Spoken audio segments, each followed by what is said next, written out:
जीवन को सुखी बनाने के लिए, व्यवस्थित बनाने के लिए, ऊंचा ऊपर उठाने के लिए हम हमेशा प्रयत्नशील रहते हैं।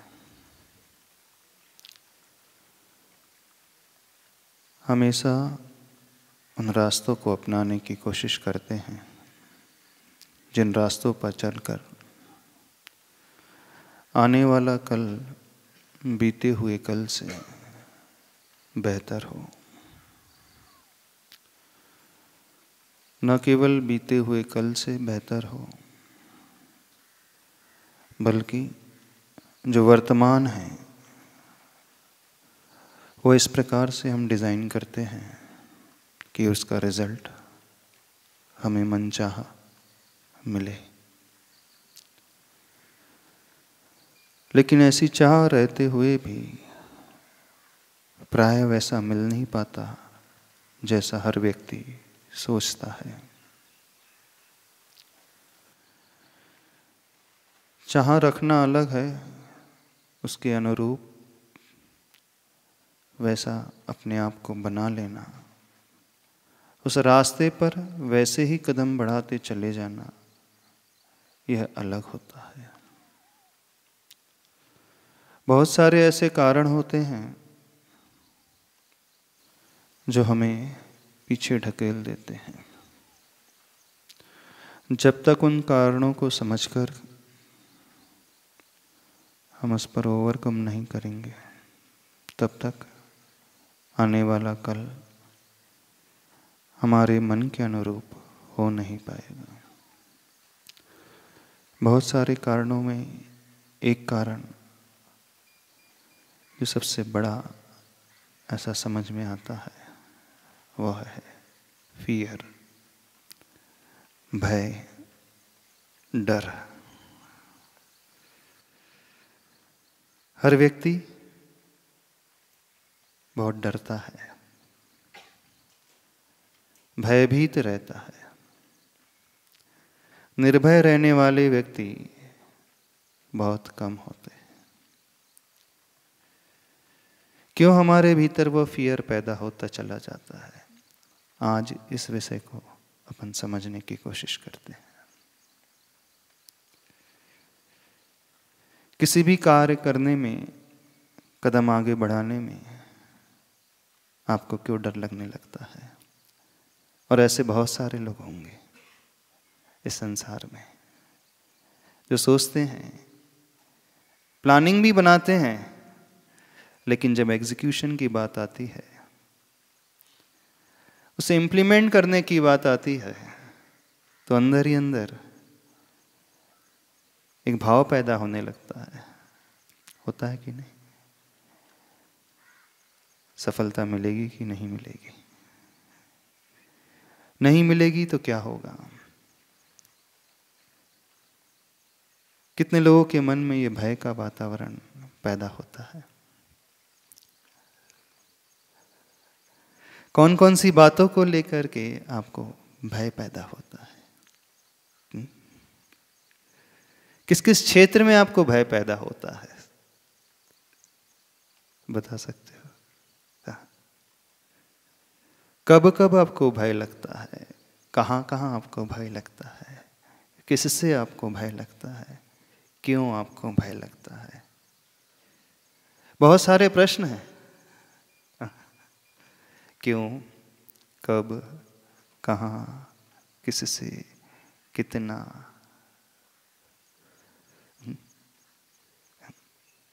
उठते हैं प्रश्न। चलो हम आपसे पूछ रहे, कहाँ कहाँ आपको भय लगता है और क्यों लगता है भय? शुरुआत इसी से करते हैं। व्यक्ति भयभीत क्यों होता है? क्योंकि जब तक उस क्यों को हम नहीं समझेंगे, उस रीजन को हम नहीं समझेंगे, तब तक हम सही मायने में उससे ऊपर उठ भी नहीं पाएंगे। नमस्ते महाराज जी। हाँ, भय तो हमेशा लगता है। हमेशा लगता है। अच्छा, हाँ। कोई भी काम करो तो कोई भी उसमें कार्य, दो चीजें होती है। हाँ, एक तो सफलता मिलेगी या असफलता। हाँ, अगर असफलता आने वाली है तो पहले से ही है ना उसकी चिंता लग जाती है असफलता आने वाली है तो पहले से चिंता लग जाती है। जैसे कोई कोर्ट कचहरी का मामला है, क्या होगा, सब अनिश्चित लगता है महाराज जी। अनिश्चित लगता है। क्यों लगता है? प्रश्न अभी तो अपन उसकी बात कर रहे हैं, क्यों लगता है?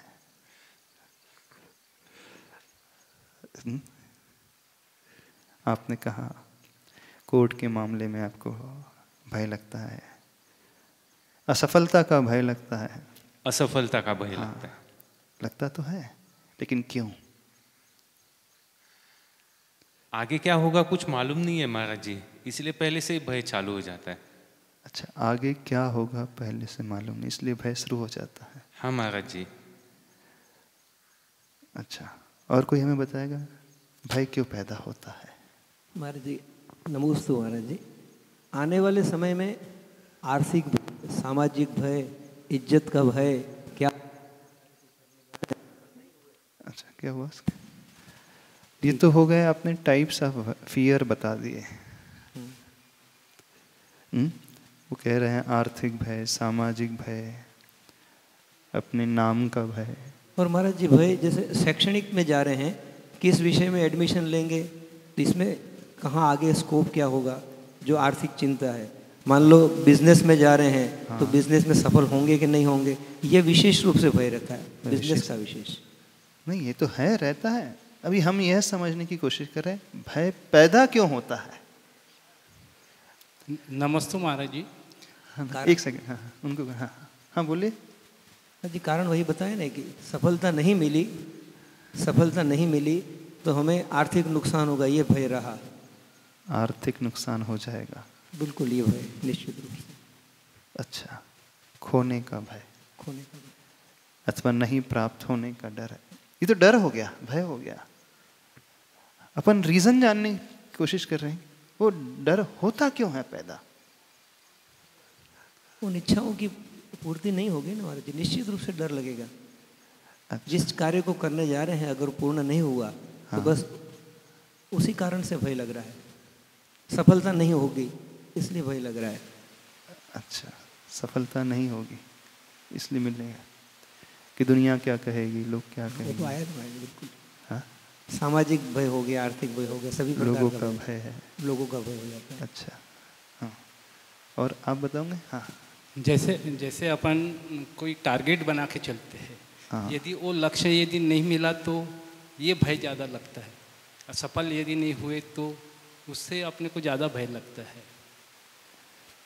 नहीं, ये तो भय लग रहा है आपको, सफलता नहीं मिल रही है, टारगेट अचीव नहीं किया, पर वो भय लगता क्यों है? कारण, उसका भय का कारण अंदर से पैदा क्यों होता है? अपन अपने को उसके मतलब प्रिपेयर नहीं कर सक रहे ऐसे लगता है।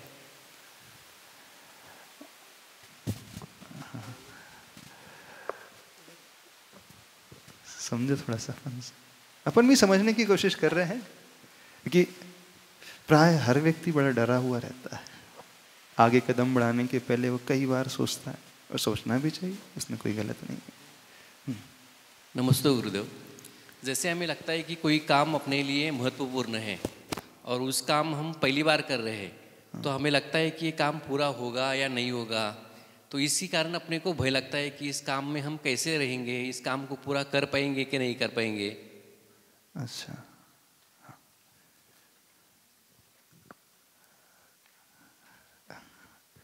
बोलिए बोलिए। महाराज जी, डर लगता है इसलिए कि आगे और कुछ नुकसान न हो जाए।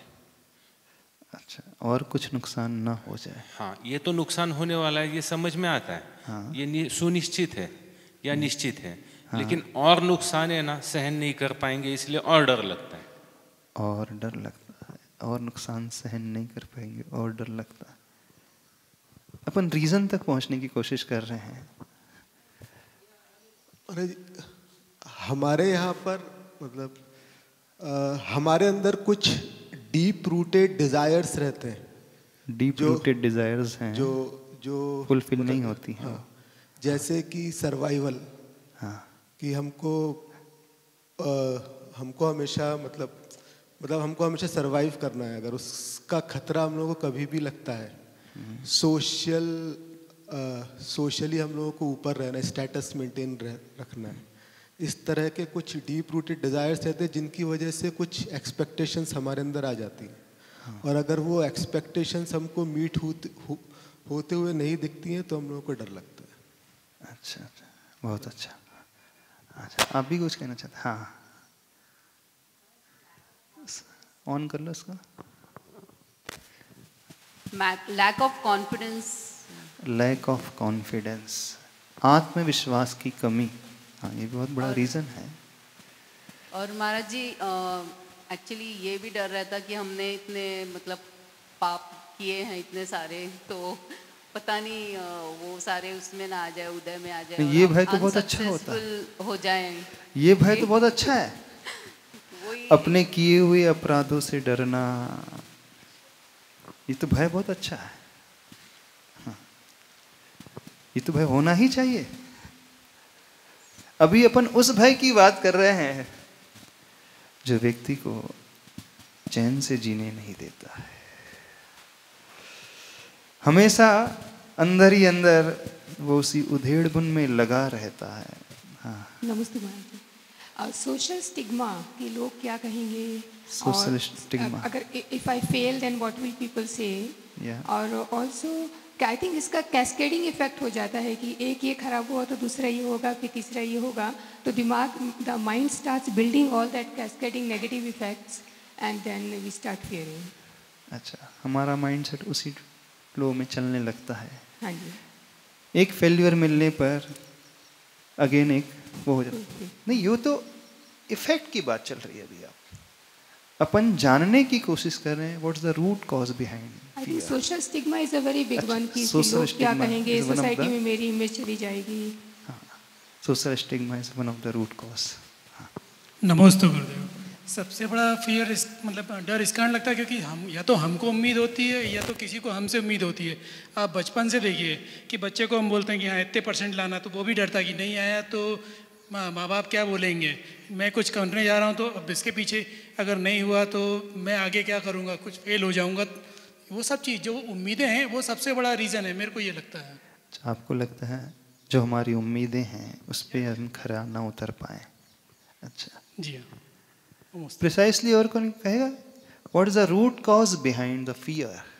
सुरेश जी, क्योंकि हम पहले रूट कॉज को पकड़ने की कोशिश कर रहे हैं।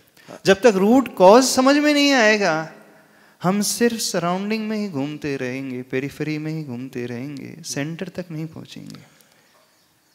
और अभी तक हम सिर्फ पेरिफेरी में ही घूमते हुए आ रहे हैं, हम सेंटर तक पहुंच ही नहीं पा रहे हैं। हाँ बोलिए सर। अटैचमेंट ही है महाराज जी रूट कॉज। जिस चीज़ के प्रति अटैचमेंट है कि ऐसा मेरे को चाहिए और वो चीज़ ना होए, उस चीज़ का फियर, तो अटैचमेंट ही रूट कॉज समझ में आता है। अटैचमेंट, डिजायर्स, खोने का डर। एक तो हो गया फियर, 2 टाइप्स का होता है। फ्यूचर को लेकर भी एक फियर है, एंड राइट नाउ हमारे पास जो है वो हमसे छूट ना जाए, वो भी एक फियर है ना। वो भी लोभ है कि जो है वो मेरे पास बना रहे। तो वो छूटने का एक डर, खोने का एक डर। अभी बहुत पैसा है, वो छूट ना जाए। बहुत अच्छा नाम है, वो छूट ना जाए। बॉडी बहुत अच्छी है, मैं अनफिट ना हो जाऊं। एक श्लोक आता है ना, भोगे रोग भयम सुखे क्षयम भयम काये कृतांताद भयम माने म्लान भयम गुणे खल भयन भयम वंशे कुयोषित भयम। स्वामी भृत्ते स्वामी भयम जय रिपु भयम काय कृतांताद भयम सर्वम नाम भयम भवेद गमहो वैराग्यमेवा भयम।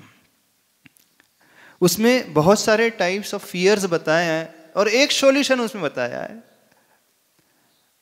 वैराग्यम एव अभयम।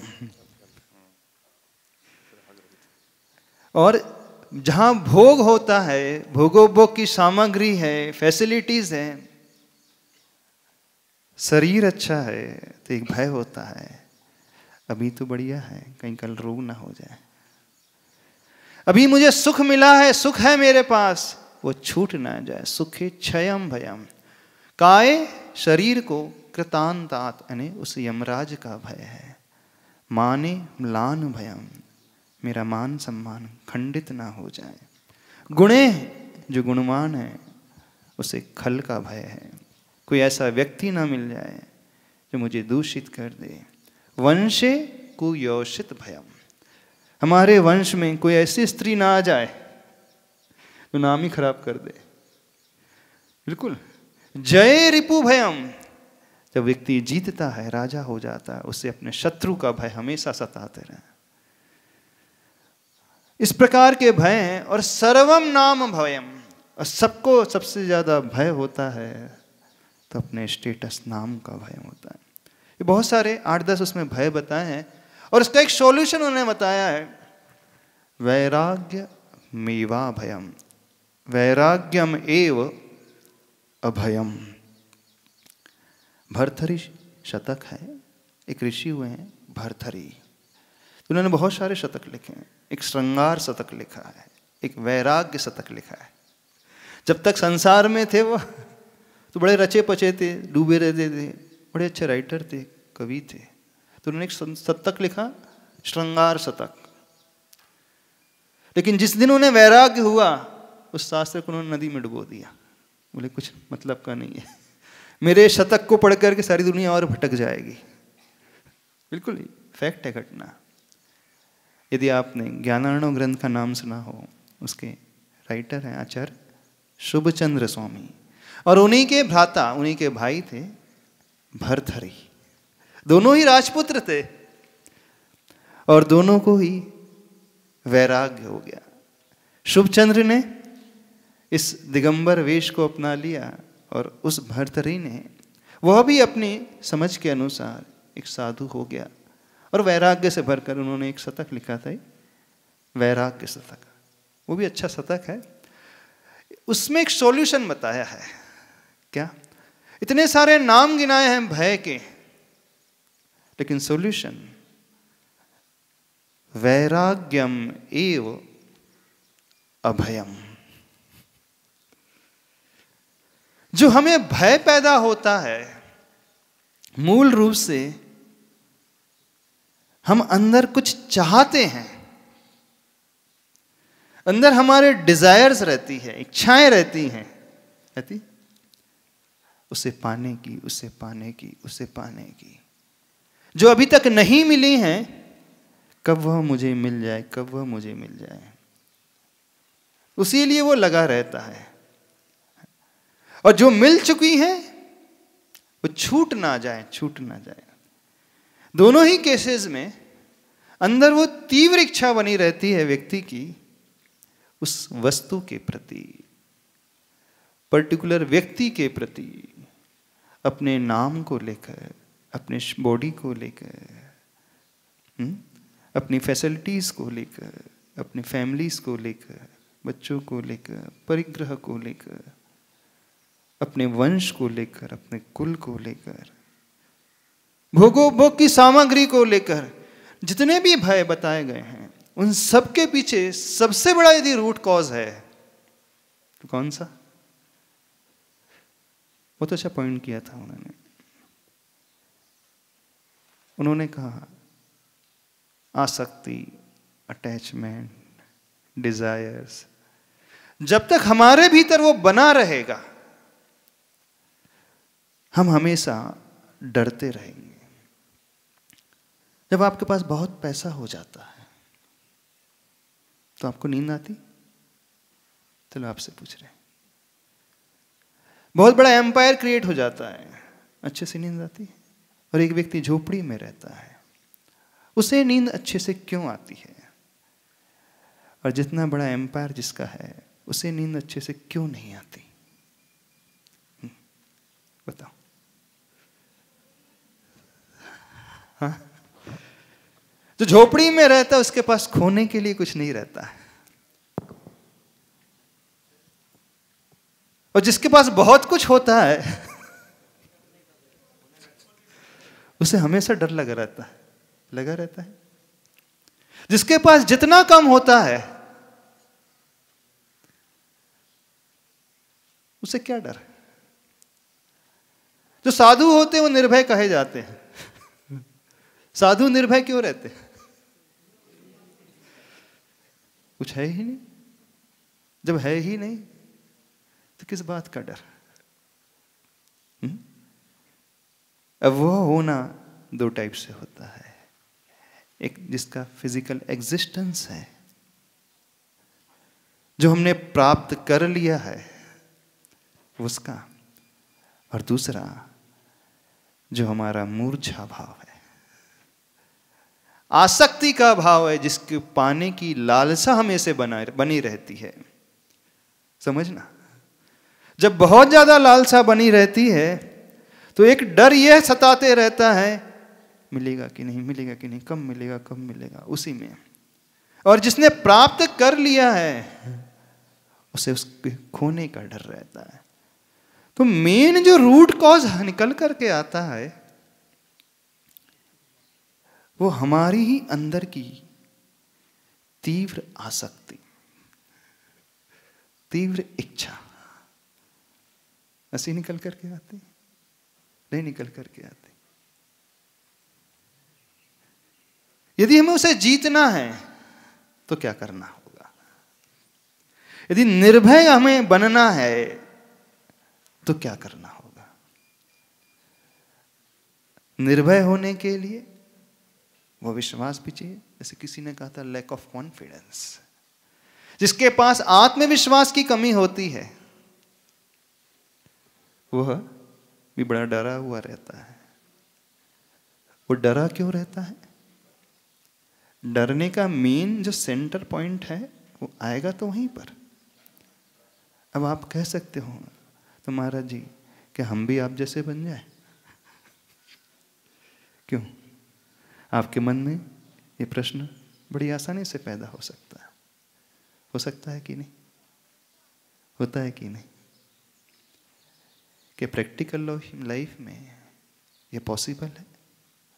चलो आपसे पूछ रहे हैं, रियल लाइफ में आप भय से ऊपर उठ पाए, ये पॉसिबल है? आइडियली स्पीकिंग क्या होना चाहिए? व्यक्ति पूरी डिजायर से ऊपर उठ जाए। फिर एक प्रश्न उठेगा, महाराज जी आप घूम फिर करके वहीं क्यों आ जाते हैं? हाँ?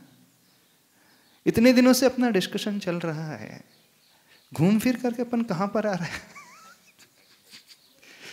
क्यों चाहे हम वरी की बात करें, एंजाइटी की बात करें, चाहे कुछ भी हम बात करें, घूम फिर करके अपन आ कहां रहे हैं? कहाँ आ रहे? कहाँ आ रहे अपन घूम फिर? राग पर ही आ रहे। आसक्ति पे ही आ रहे, राग पर ही आ रहे। तो हम आपको बहला तो नहीं रहे? ऐसा तो नहीं लग रहा है? क्योंकि किसी ने हमसे एक दिन आकर कहा, महाराज जी आप उधर क्यों ले जाते हो बार बार?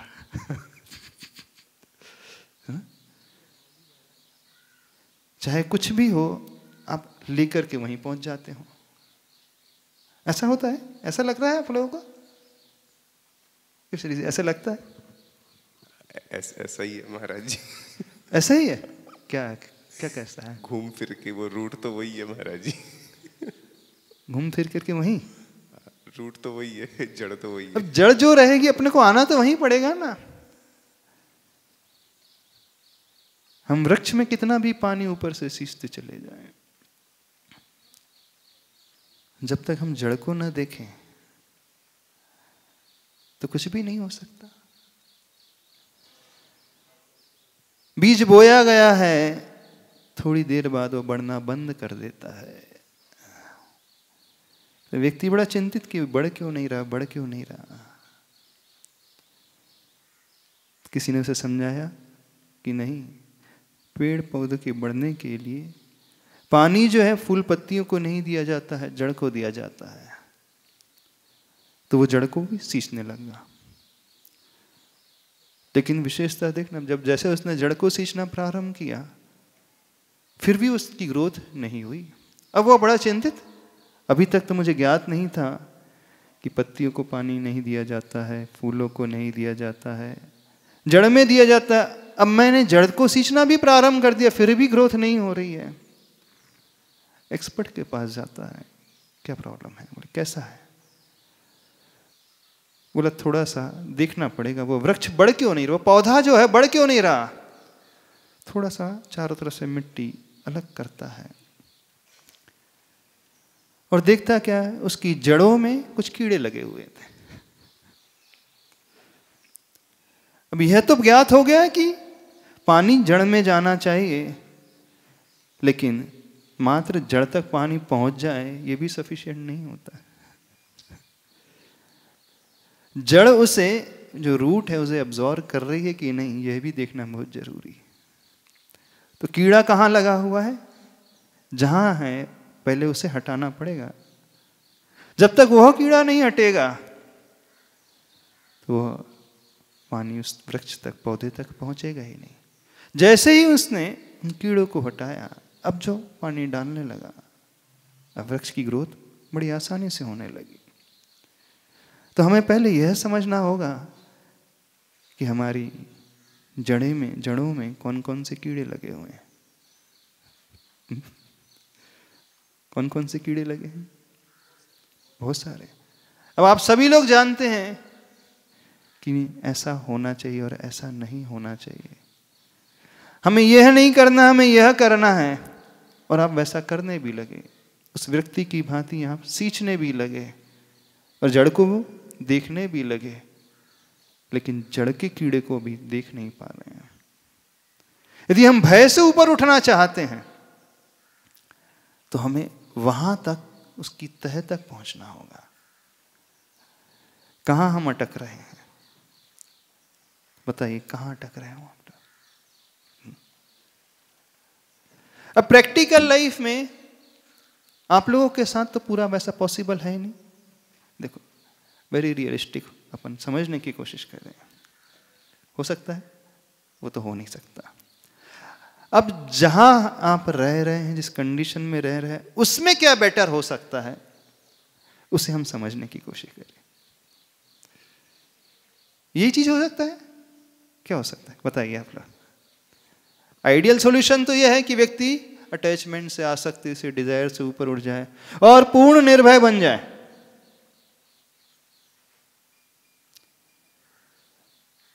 तो वो साधु बनना पड़ेगा उसे भी, और जो साधु बनकर के भी जो भयभीत रहता है,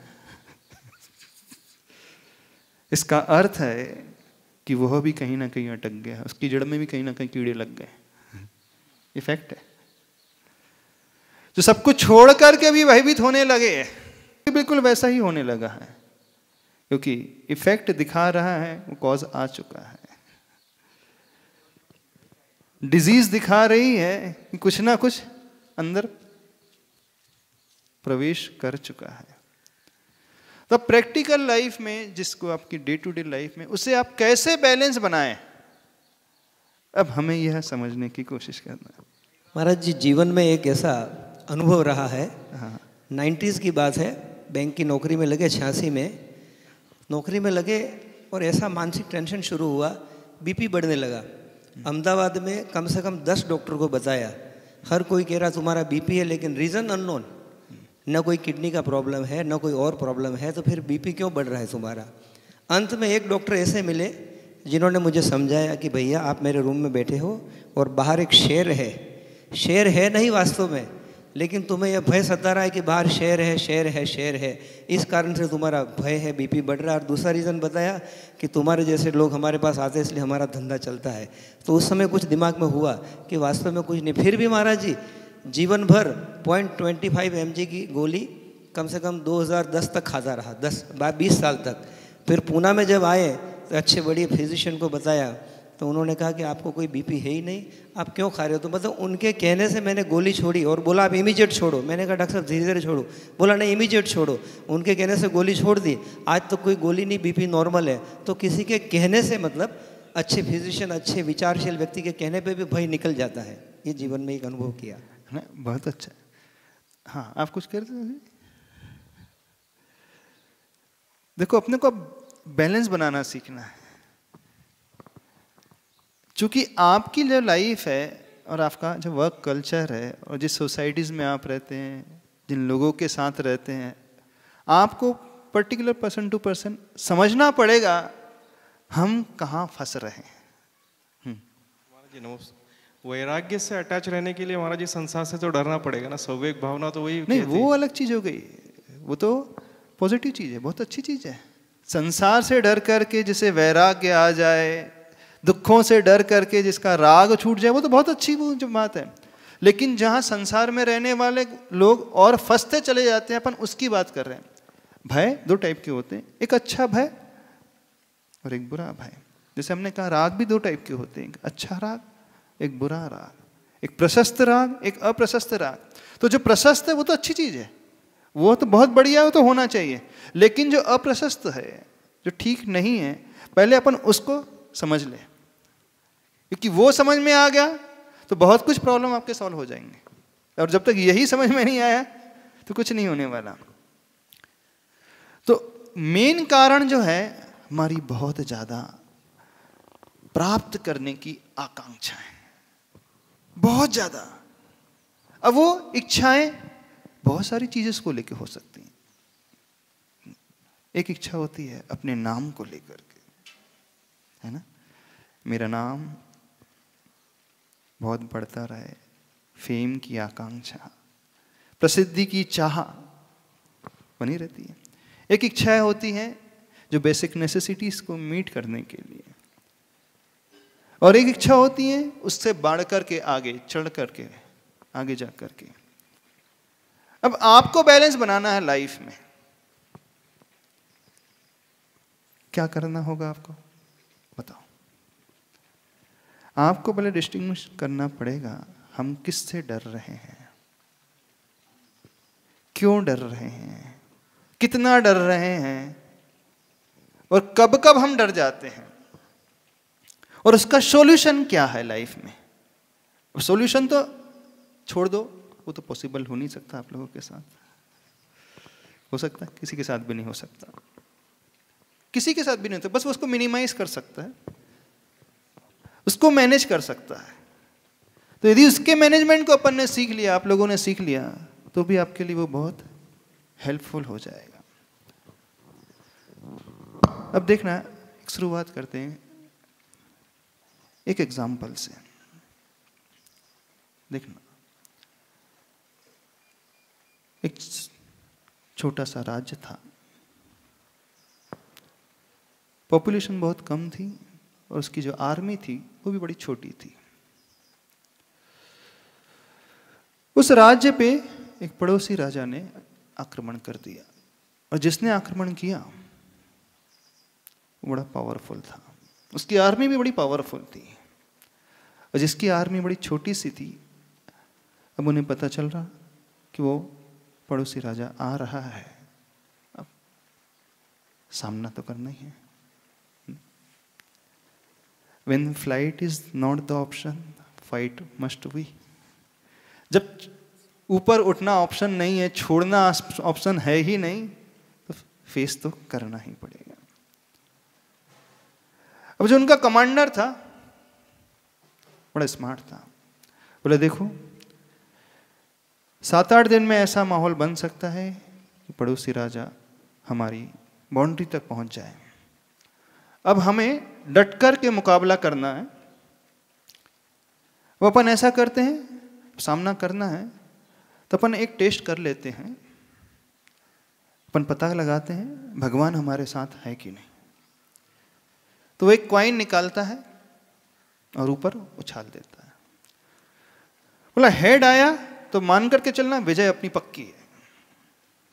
क्या बोलता है सबके सामने, पूरी आर्मी थी, कॉइन निकालता है, टॉस करता है, हेड आया, definitely God is in our favour.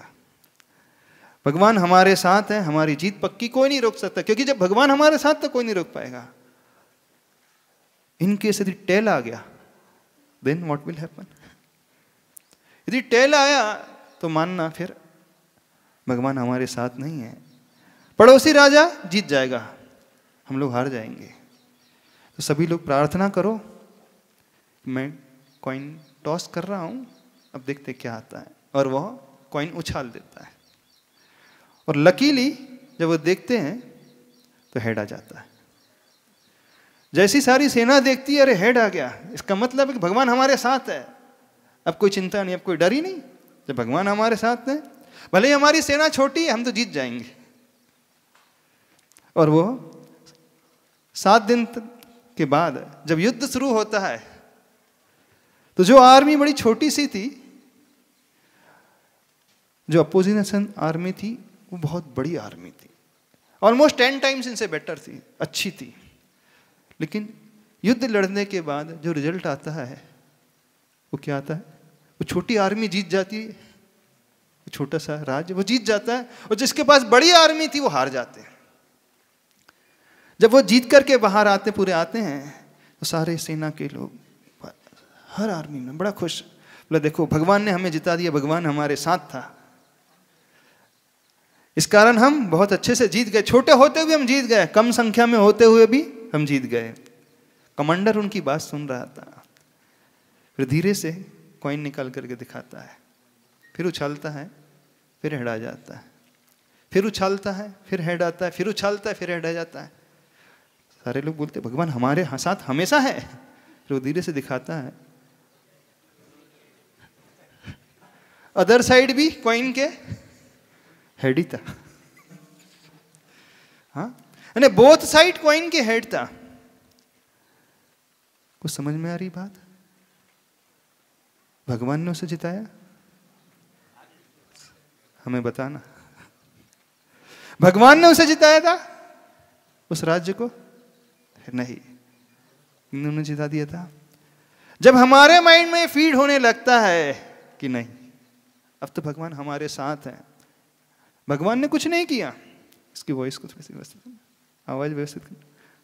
भगवान ने कुछ नहीं किया, लेकिन एक आत्मविश्वास उनके भीतर पैदा हो गया था। आत्मविश्वास भीतर पैदा हुआ कि नहीं भगवान हमारे साथ है, बस वह आत्मविश्वास उन्हें जिता ले गया। क्या होता है? यानी भीतर वो कॉन्फिडेंस लेवल पैदा होने लगे हमारे, तो हम बहुत सारी सिचुएशन में बहुत इजीली आगे बढ़ करके जो हम चाहते हैं वो प्राप्त कर सकते हैं, बिल्कुल प्राप्त कर सकते हैं। लेकिन होता यह है जीवन के क्षेत्र में, हार आने से पहले ही हम हार मान जाते हैं। एक बहुत अच्छी लाइन हमने पढ़ी थी, व्यक्ति मृत्यु के डर से मृत्यु आने से पहले ही कई बार मरता है। हा? मरने के डर से मृत्यु आने के पूर्व ही कई बार वो मरता है। Most of the people died at 20 but buried at 80, है ना? दुनिया में क्या होता है? अधिकांश लोग मर तो 20 साल में ही जाते हैं, 30 साल में ही जाते हैं, लेकिन दफनाए 80 साल में जाते हैं। होता है कि नहीं? क्या अर्थ है इसका? वो जी तो रहा है, लेकिन शरीर से जी रहा है, मन से तो पहले ही मर चुका है, अंदर से तो पहले ही मर जाता है। हाँ, शरीर का मरण तो बाद में है, 70-80 साल में है, लेकिन जब हम उसके भीतर को तलाशते हैं तो पहला ही मरा हुआ है। हम आपसे पूछ रहे हैं, आप लोग जी रहे हो कि मरे हुए हो? हाँ? क्यों? आप लोग जी रहे हो कि मरे हुए हो? जी रहे हो। ये जीना भी कोई जीना है? सबने सुना है ना, जो डर गया सो मर गया, और डर के आगे ही जीत है। सबने सुना है। जो डर जाता है वो मर जाता है। आइडियली तो हम वो भाव ही पैदा ना करें तो हम तो निर्भय रहेंगे हमेशा, लेकिन संसार में रहने के लिए कुछ आवश्यकताएं होती हैं, आपकी कुछ जरूरतें होती हैं। उससे आप ऊपर नहीं उठ सकते हैं, तो उसको अचीव करने के लिए, वहां तक पहुंचने के लिए सबसे पहली जो आवश्यक चीज होती है, उस सॉल्यूशन में हम उस कॉन्फिडेंस लेवल को लूज ना करें, उस आत्मविश्वास को हम खोए ना। मरने के पहले कोई ना मरे, और मरण तो एक ही बार होता है, लेकिन उस फियर से व्यक्ति न जाने कितने बार मरता है, और पल पल भी मरता है। यदि हम ऐसा कहते तो अतिशयोक्ति नहीं होगी। कितने बार मरते हो आप? मरण तो जीवन में एक ही बार आता है, लेकिन जब हम उस भाव से भर जाते हैं, उस फियर से भर जाते हैं, कई बार मरते हैं।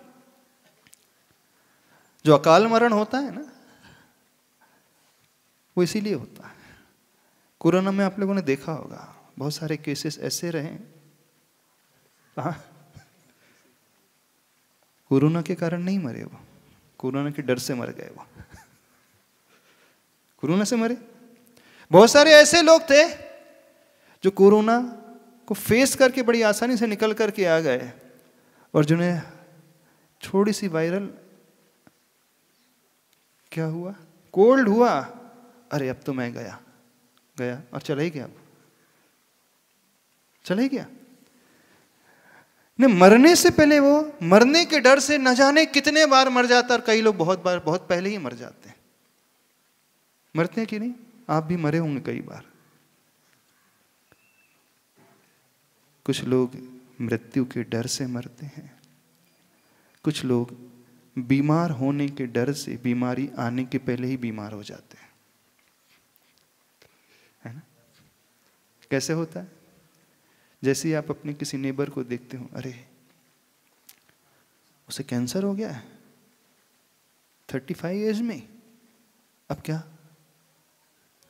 आपको फियर लगने लगा। मेरा फ्रेंड था, साथ ही में रहते थे, उसे हो गया तो कहीं मुझे ना हो जाए, होने लगता है कि नहीं? विचार आने लगता है। उसे स्लिप डिस्क हो गया है, अरे हमें ना होने आए।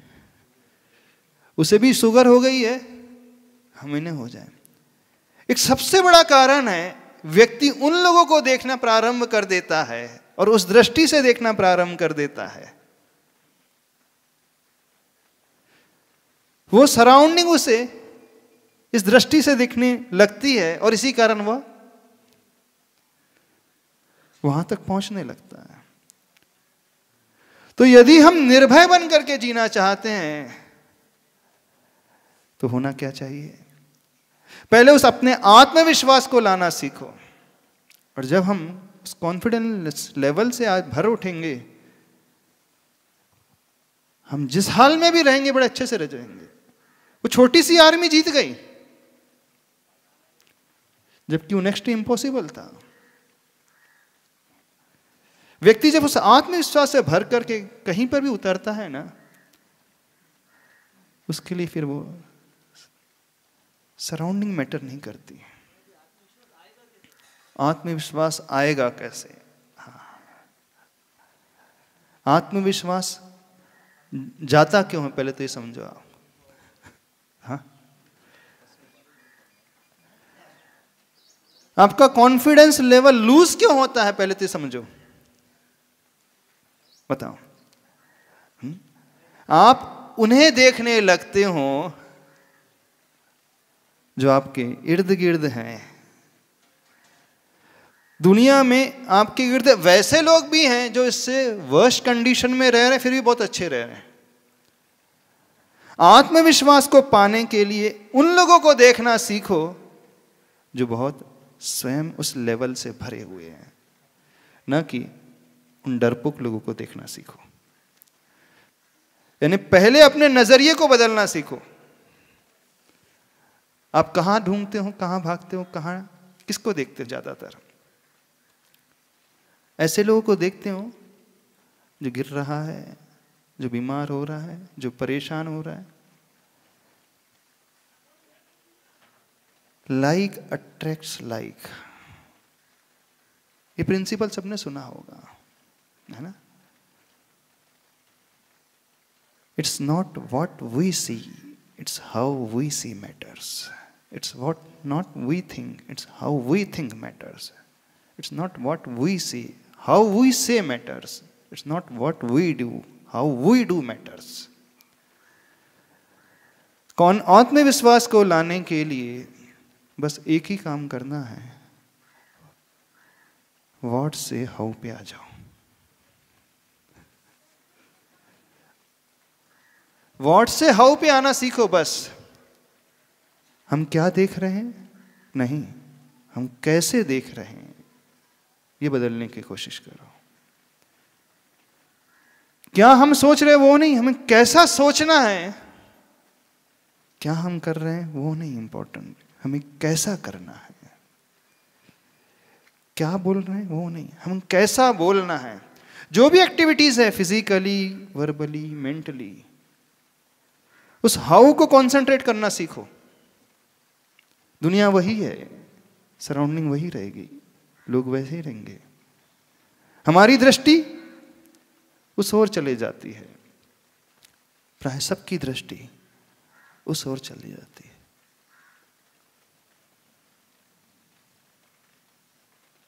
एक बड़ी अच्छी स्टोरी पढ़ी थी,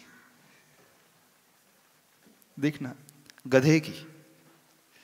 चलो आपको सुनाते हैं गधे की. एक गांव में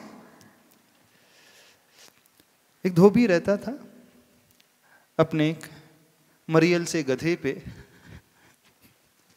कपड़े लाद करके जाता था. पर एक दिन एक घटना घट गई. वो उस ओर जा रहा था, घाट की ओर.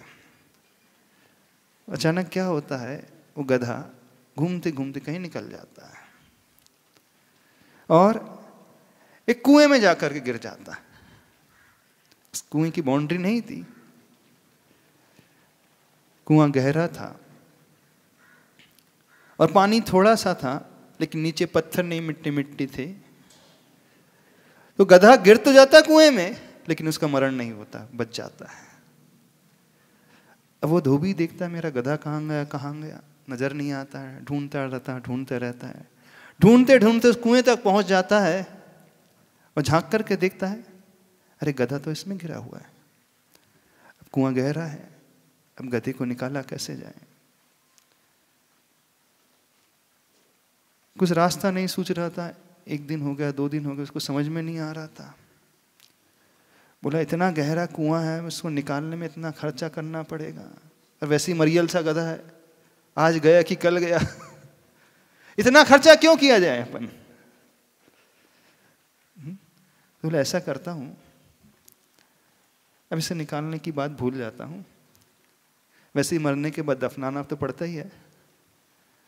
ऐसा करता हूं, इसके ऊपर थोड़ी सी मिट्टी डाल देता हूं तो दफन हो जाएगा, अपने आप ही मर जाएगा. वो लाता है कुछ मिट्टी, उसको कुएं में डालता है. क्या इंटेंशन था, गधे के ऊपर मिट्टी डालते चले जाऊंगा तो वो मिट्टी के नीचे दब करके मर ही जाएगा. वो मिट्टी फेंकता है, गधे के ऊपर मिट्टी गिरती. अब गधा क्या सोचता है, देखना मेरा मालिक बहुत कृपालु है, बहुत करुणावान है, बहुत दयावान है.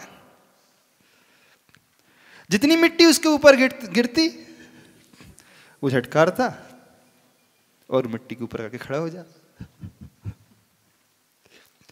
वो मालिक आकर के मिट्टी फेंक रहा है, वो और झटकारता, ऊपर खड़ा होते जाता. धीरे धीरे धीरे धीरे वो कुआं भरता चला गया. मालिक मिट्टी क्यों फेंक रहा था, वो दफन हो जाए उसी में, मरियल है बेचारा, कुछ काम का भी नहीं है, मैं कहाँ इतनी मेहनत करूं. गधा क्या ले रहा था, मेरा मालिक बड़ा करुणावान है. वो और मिट्टी आती, उसके ऊपर खड़ा होते गया. कुछ समय बाद वो स्थिति आती कि वो ऊपर आ गया. Whether something is stumbling block or stepping stone, it depends on you how you use it. आपके लाइफ में जो आपको मिल रहा है वो रोड ब्लॉक की भांति है कि स्टेपिंग स्टोन की भांति है, कि वो सीढ़ी की भांति है। ये निर्णय आपको करना है। आप उसे स्टम्बलिंग ब्लॉक के रूप में भी ले सकते हैं, आपके जीवन में वो बैरियर बन करके आ जाए। कोई पत्थर मान रहा है, आप उसे उस दृष्टि से भी ले सकते हैं कि देखो मेरे को पत्थर मार रहा है, अथवा उन पत्थरों को जमा करके सीढ़ी बना करके आप ऊपर भी चढ़ सकते हैं। यह आपके ऊपर है, आप किस दृष्टि से उसे ग्रहण करना चाहते हैं, किस दृष्टि से उसे लेना चाहते हैं। तो how that's matter, it's not what, it's a how. वो मैटर करता है। हमारे साथ क्या हो रहा है, हम कहां रह रहे हैं, हमारे साथ परिस्थिति कैसी है, हम क्या कर रहे हैं, नहीं हम कैसा कर रहे हैं, कैसा हम देख रहे हैं, कैसा उसे एक्सेप्ट कर रहे हैं, किस प्रकार से उसे ग्रहण कर रहे हैं, कैसे हम उसे ले रहे हैं। ये जिंदगी में मायने रखता है। आपको क्या करना है, आप किसको देखते हो, किन लोगों को देखते हो, बताओ किन्हें देखते हो। आप उन्हें देखते हो, देखो उसके साथ भी ऐसा हो रहा है, जब उसके साथ ऐसा हो रहा है तो मेरे साथ तो ऐसा होगा ही। जब वो फेस नहीं कर पा रहा है तो मैं कैसे कर पाऊंगा, है ना। ये विचार आता है कि तो अपने नजरिए को बदलना सीखो। उन लोगों को देखें जो आपसे बदतर कंडीशन में रहकर कितने अच्छे से रह रहे हैं। बिल्कुल सॉल्यूशन यही है और कोई सॉल्यूशन नहीं है। हम जितना डरते जाएंगे वो डराते जाएगी सिचुएशन, परिस्थिति उतनी ही डराएगी। और जितने हम अंदर से निडर होते चले जाएंगे वो नहीं डराएंगे, हमसे डराएंगे। डर का मैकेनिज्म कैसे काम करता है, फियर का। Is it because of fear we avoid the condition, और we avoid the condition that develops the fear. क्या है फियर के कारण हम बचने की कोशिश करते हैं कि जितना हम बचने की कोशिश करते हैं उतना ही फियर हमारे भीतर और पैदा होते जाता है। कैसा है, चलो आपसे पूछ रहे हैं। डर के कारण आप बचते हो कि आप बचते रहते हो तो डर आपका और बढ़ते चले जाता है। कौन हमें बताएगा। कारण कार्य व्यवस्था यदि हम समझना चाहे, कौन हमें बताएगा, बताओ। आप अपनी लाइफ में किस किस से डरते हो, चलो हम आपसे पूछ रहे हैं। कौन कौन सी बातें जो आपको डराती हैं। चलो एक एक्सरसाइज दे रहे हैं आपसे, सबको एक एक्सरसाइज दे रहे हैं। लिस्ट बनाओ कौन कौन सी चीजें हैं जिनसे आपको बहुत डर लगता है। कौन कौन सी चीजें, कोई बता सकता है किससे डर लगता है। हाँ और आप बोलो। डर को जीतने का उपाय, फेस द फियर फियरलेसली। मुझे दो चीज़ों से डर लगता है महाराज जी। हाँ। जैसे मैं जब ग्रेजुएट हुआ उसके बाद फिर मैं एंटरप्रेन्योर बनना चाहता था, फिर मैं जॉब में आ गया। क्या बनना चाहते थे? एंटरप्रेन्योर बनना चाहता था। एंटरप्रेन्योर बनना चाहते थे। हाँ। मैं कुछ करता भी था पर मैं फॉर्चुनेटली या अनफॉर्चुनेटली इधर पे आ गया। फॉर्चुनेटली कि अनफॉर्चुनेटली वो तो नहीं पता महाराज जी। मैं जॉब में आ गया, फिर मैं यहाँ तक आ गया, अभी मुझे 12-13 साल हो गए। तो मुझे एक डर ये लगता है कि मैं यदि वो चीज़ें एक्सपेरिमेंट करूं तो मैंने जो अभी तक जो 12-13 साल में पाया है वो भी मैं खो दूंगा, ये एक डर है। दूसरा एक डर है जो जैसे कल मैं घूमते फिरते मैंने धवल सागर जी बोल रहे थे कि बहुत सारे लोग, ये कई बार मैंने कई लोगों से सुना है कि संसार में अधिकतर लोग त्रियंच और नरक गति से आए हैं और वहीं जाने वाले हैं। अच्छा। तब मैं भयभीत हो जाता हूँ। ये भय तो बहुत अच्छा है, ये सेकंड वाला भय। तो ये दो चीज़ें अब आपके देखो, अब आपका पॉइंट ऑफ व्यू क्या आ रहा है, दृष्टिकोण कैसा निकल कर के आ रहा है। जो 12-13 साल मैंने जॉब में निकाले हैं अब वो वेस्ट हो जाएंगे, ऐसा? आप उसे उस एंगल से क्यों नहीं लेके जो 12-13 साल आपके इसमें निकले हैं, आपने उसमें बहुत कुछ लर्न किया है, बहुत कुछ सीखा है, उसको आप पॉजिटिव अपना क्यों नहीं बनाते हैं कि उस जो हमने सीखा है उसी को हम अपने उस एंटरप्रेन्योरल स्किल में यूज करेंगे? आपको ये डर क्यों नहीं लगेगा कि मेरा तो वेस्ट चला गया? उसका रीज़न ये है महाराज जी कि जो इंटरेस्ट है मेरे, क्योंकि वेस्ट लाइफ में कुछ नहीं जाता। आप जो भी कर रहे हो हम हर चीज से सीखते हैं, हर चीज से हमें सीखने के लिए मिलता है, कुछ भी वेस्ट नहीं होता लाइफ में। आप पढ़ रहे हो उसमें भी सीखने के लिए मिलता है। आपको लगता है कि वो फेल्यूर है, फेल्यूर तो कभी अनसक्सेसफुल होता ही नहीं है। फेल्यूर हमें ये सिखाता है कि नहीं ये गलत रास्ता था, अब अगली बार मुझे इस रास्ते से नहीं चलना है, इस रास्ते से चलना है। तो हमें उस रास्ते ने यह शिक्षा दे दी कि ये रास्ता गलत था। हमने खोया कहाँ, हमने तो पाया उसमें। वो गधा यही सोच लेता वो मालिक मार रहा है तो वहीं मर जाता। वो तो गधा तो ये सोच रहा था कि नहीं मालिक कितना करुणावान है, मुझे बचाने के लिए मिट्टी डाल रहा है ताकि मैं ऊपर चढ़ जाऊं।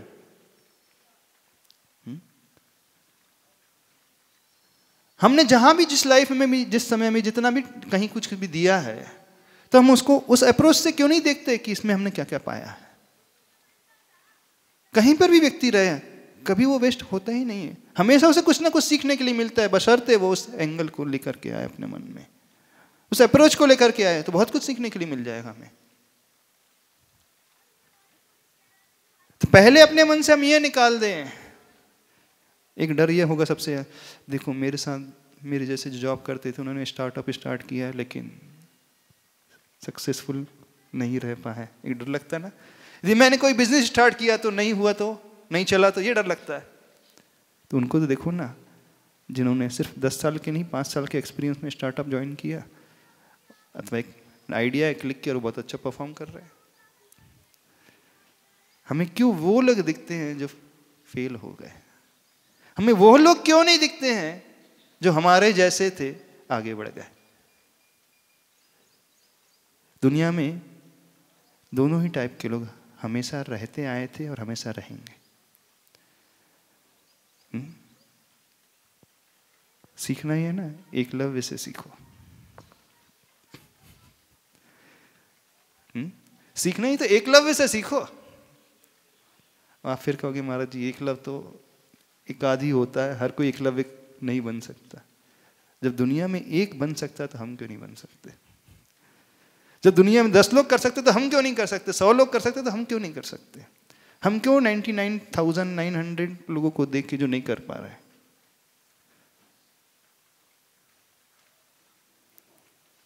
तो अप्रोच बदलना सीखे हम, पहले हम उसे देखना सीखे ना। अब वहां कहें कि महाराज जी उतना कॉन्फिडेंस नहीं आता है। उस आर्मी ने, छोटी सी आर्मी ने जीत लिया, अंदर कॉन्फिडेंस पैदा हो गया था। अब वो कॉन्फिडेंस किन कारणों से डेवलप होता उसे हम जो हटाने की कोशिश करें। हाँ, भगवान हमारे साथ है, गुरु हमारे साथ है, सिचुएशन हमारे साथ है, फ्रेंड्स हमारे साथ है, तो हो जाएगा। अब ये मीन्स है कि वो कॉन्फिडेंस कैसे पैदा होगा, तो उसे हम खोजने की कोशिश करें कि वो आत्मविश्वास हम कैसे पैदा कर सकें। ओवरकम करने के लिए सिचुएशन को आत्मविश्वास ही नहीं, एक रास्ता है अंदर से। स्विमिंग आती है तुम्हें पराग? स्विमिंग आती? थोड़ी बहुत महाराज जी, सीखी थी बीच में। सीखी थी। जब भी कोई स्विमिंग सीखने जाता है उसे पानी से पहले बहुत डर लगता है। बुक्स पढ़ करके स्विमिंग सीख सकते हो। हाँ, how to swim, how to move front leg then left, then बाद की, फिर पहला हाथ, फिर दूसरा हाथ, फिर लेफ्ट, फिर राइट, ऐसा होता है? नहीं महाराज जी, एक्चुअल पानी के डर को जीतने के लिए पानी में कूदना ही पड़ता है। जब तक हम पानी में नहीं कूदेंगे तब तक उस डर से हम ऊपर उठ ही नहीं पाएंगे। यानी जिस डर को हमें जीतना है तो हमें फेस वही करना होगा, बिना उसके हम आगे बढ़ ही नहीं सकते। ये रूल है, सिंपल सा नियम है। जब बच्चा साइकिल चलाता सीखता है ना तो गिरता पड़ता है। यदि वो बच्चा यह देख ले कि देखो जब साइकिल चलाते हैं तो गिरते हैं, हाथ छिल जाते हैं, पैर छिल जाते हैं, घुटने छिल जाते हैं, इसका मैं चलाऊंगा ही नहीं कभी, तो कुछ नहीं कर पाएगा। तो उससे ये एक्सेप्ट करना पड़ेगा कि हाथ पर छिलेंगे, उसे फेस करना पड़ेगा। तो पानी के डर को निकालने का सबसे अच्छा तरीका उसे पानी में फेंक दो। बिल्कुल थोड़ी देर के लिए वो अपने आप हाथ पैर बनाना सीख लेगा, बस हाँ फेंक देना, लेकिन छोड़ने ही मत देना, बैक साइड में खड़े भी रहना बचाने के लिए। नहीं, सबसे आसान तरीका है कि उसे पानी में जाने दो, तभी हम पानी के फियर से ऊपर उठ सकते हैं। तो जिससे हमें फियर लग रहा है तो सबसे अच्छा सॉल्यूशन है फेस द फियर फियरलेसली। बढ़िया, अच्छा। Avoid the fear of trying bye trying. एक फियर होता है ट्राई करने का भी फियर, तो मैं कैसे करूं कैसे करूं, तो वो फियर भी उसी से जाएगा, ट्राई करना ही होगा। There is no other way to overcome fear, कोई रास्ता ही नहीं है। क्या होगा एट द मोस्ट, हाथ पैर ही छिलेंगे, उससे ज्यादा कुछ नहीं होगा। तो जो पहले से फेस करने के लिए तैयार हो जाता है उसे कोई प्रॉब्लम ही नहीं होता लाइफ में। तो हम ये कहना चाहते हैं सभी लोग एक एक्सरसाइज करें, नोट डाउन करें हमें फियर किस किस का लगता है, कितना लगता है, क्यों लग रहा है, हम किसे देख रहे हैं जो हमारा फियर बढ़ता चले जा रहा है, किनको देख करके हमें डर लगता है, वो फेल हो गया इस कारण, उसका बिजनेस नहीं चला इस कारण। देखो डर लग रहा है, ठीक है हम मानते हैं डर लग रहा है, क्यों डर लग रहा है, उस व्यक्ति के कारण डर लग रहा है, सराउंडिंग के कारण डर लग रहा है, कि हमारी कैपेबिलिटी नहीं है डर लग रहा है, कि आज तक हमने ट्राई नहीं किया इस कारण डर लग रहा है। बताओ ना, क्यों ट्राई नहीं किया महाराज जी इसीलिए। हाँ, ट्राई नहीं, तो बिना ट्राई किए हम उस फियर को जीत ही नहीं सकते हैं। डॉक्टर्स कहते हैं जिससे डर लगता है ना वही काम करने की कोशिश करो। जहर भी व्यक्ति के लिए मेडिसिन बन जाता है। थोड़ा थोड़ा रोज जहर खाना शुरू कर दे तो उसको नाक भी काटेगा ना, सांप भी काटेगा तो उसको मरण नहीं हो पाएगा उसका। जिससे हमें डर लगता है थोड़ा थोड़ा थोड़ा वही कार्य करना शुरू कर दे, बड़ा इजी तरीका है। स्टार्टिंग बिगिनिंग कर बहुत थोड़े थोड़े से, फिर आप थोड़ा सा कदम बढ़ाओगे तो फिर आपको थोड़ा सा कॉन्फिडेंस लेवल आपका बढ़ेगा। नहीं थोड़ा सा करता था, बच्चे को देखा, बच्चा जब वो चलना सीखता है तो पहले पहले जो उसने कार्य आज तक नहीं किया है उसे डर लगता है, तो आप क्या करते हो, एक छोटी सी क्या दे देते उसके, वॉकर। हाँ क्या बोलते हो उसे, वॉकर, ट्राई साइकिल टाइप दे देते हो, तो थोड़ा सा आगे बढ़ता गिरता है, पर थोड़ा सा उसने खड़ा हुआ भले 2 सेकंड के लिए, एक उसका कॉन्फिडेंस लेवल जनरेट हो गया, नहीं अब 2 सेकंड, फिर नेक्स्ट टाइम वो 3 सेकंड के लिए खड़ा होता है। देखना इनिशियली उसे बहुत डर लगता है क्योंकि आज तक वो कभी चला नहीं है, वो हमेशा लेटा रहता है, बैठा रहता है। किसी को चलते हुए को देखता है तो उसके मन में भाव पैदा होता है मुझे भी चलना है, मुझे भी चलना है। तो शुरुआत वो वैसे ही करता है, खड़ा होता है लेकिन गिर जाता है, फिर डरता नहीं वो, फिर खड़ा होता है, फिर 2 सेकंड, फिर 3 सेकंड, फिर 4 सेकंड, फिर धीरे धीरे वो चलना लगता है। तो फियर को ओवर करने का रास्ता यही है कि हमें जिससे फियर लग रहा है हम उसका सामना करना सीखें, और कोई रास्ता नहीं है। हाँ महाराज जी, जो अननोन्स होते हैं जिसके लिए हम प्रिपेयर नहीं है, उससे फियर लगता है, फिर ऐसा लगता है कि ये सिचुएशन आएगी तो हम हैंडल कैसे करेंगे।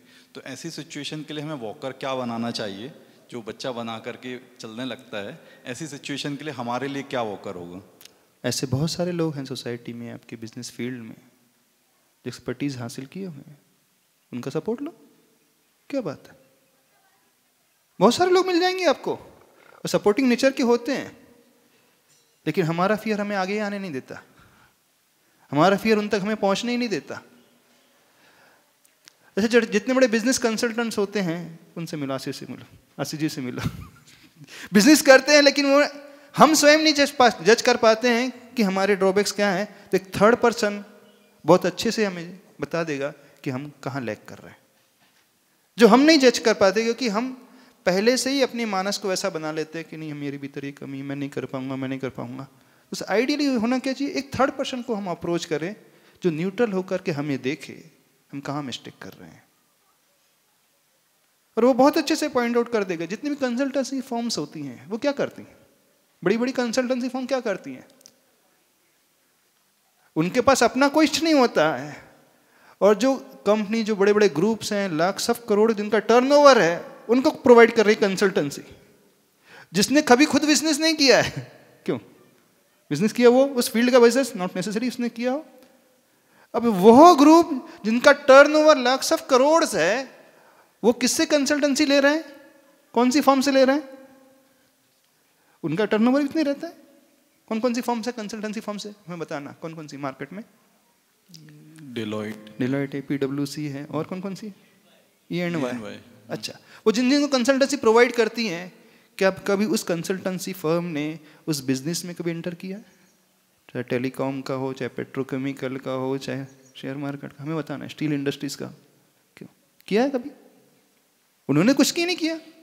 अब क्या आवश्यकता पड़ती है एक कंपनी को उस कंपनी के पास जाने के लिए, उसे हायर करने के लिए? नहीं, आप हमें कंसल्टेंसी प्रोवाइड करिए। और कंसल्टेंसी प्रोवाइड करने वाले कितने लोग रहते हैं? टीम उनकी कितनी रहती? बहुत बड़ी टीम नहीं रहती। हम माइंड बहुत अच्छा रहता है, बस वो बाहर खड़े होकर के देखते हैं कि कहाँ दे आर लैगिंग, बस यही है ना। तो उसका सीधा सा अप्रोच है, हम उनको कंसल्ट करें जो हमें बहुत अच्छे से ये कंसल्टेंसी प्रोवाइड कर पाए कि नहीं, हम कहाँ लैग कर रहे हैं। उसके बिना कुछ नहीं, वो कोई भी हो सकता है। तो अपना अप्रोच पहले बदलना सीखें। आज तो टाइम हो गया, ज़्यादा हो गया, इस विषय को कल कंटिन्यू कर लेंगे, है ना। आज इतना ही रखें।